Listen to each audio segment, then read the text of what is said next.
દાહોદના લોકલાડીલા ધારાસભ્ય કનૈયાલાલ કિશોરીના માર્ગદર્શન હેઠળ કેદારનાથ મહાદેવ મંદિર ખાતે ભવ્ય લોક ડાયરો અને સાંસ્કૃતિક કાર્યક્રમોનું આયોજન કરાયું। મહાશિવરાત્રિના પર્વ સંધ્યાએ ભવ્ય ડાયરાનું આયોજન કરવામાં આવ્યું તેમજ અલગ અલગ પ્રકારના સાંસ્કૃતિક કાર્યક્રમો યોજાયા। દાહોદ ધારાસભ્ય કનૈયાલાલ કિશોરીના માર્ગદર્શન હેઠળ સમગ્ર કાર્યક્રમનું આયોજન કરવામાં આવ્યું, જેમાં સૌપ્રથમ માં ભારતીની આરતી કરવામાં આવી તેમજ વિરાટ હિન્દુ સંમેલનનું આયોજન પણ કરાયું।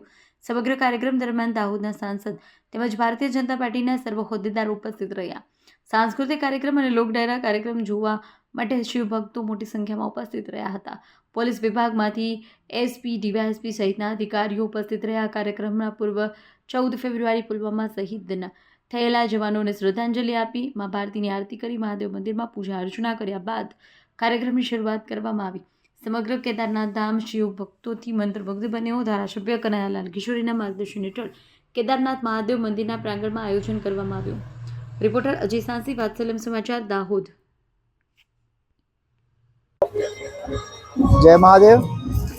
આજે કેદારનાથ ખાતે ભવ્ય શિવ મહોત્સવ અને વિરાટ હિન્દુ સંમેલનનું આયોજન કેદારનાથની ભૂમિ પર થયું છે અને આ આયોજન થકી સમગ્ર ભક્તો પોતાના ધર્મને જાણે ને આનંદથી મશગુલ રહે એવી શિવરાત્રિની પૂર્વ સંધ્યાએ જ્યારે સુંદર આયોજન થયું ત્યારે જે વિવિધ કલાઓ, વિવિધ નૃત્યો દ્વારા લોકોને પ્રિય દેવા તમામ કલાકારોને જે દાહોદના સમગ્ર ભક્તો આનો લાભ લેવા માટે જોડાય તમામનો ખૂબ ખૂબ આભાર। અને આજે જ મેં આ વાત કરી એમ કે 14 ફેબ્રુઆરી જેમાં પુલવામા એટેકમાં આપણા જે જવાનો શહીદ થયા હતા તેઓને પણ આજે શરૂઆતમાં યાદ કરીએ, તેઓને પણ શ્રદ્ધાંજલિ પાઠવીએ છીએ, તેઓને પણ આપણે યાદ કરીએ છીએ અને ભગવાન શિવની આરાધનાનો દિવસ, ભગવાન શિવને યાદ કરવાનો દિવસ અને તમામ શિવ ભક્તોનો ખૂબ ખૂબ આભાર।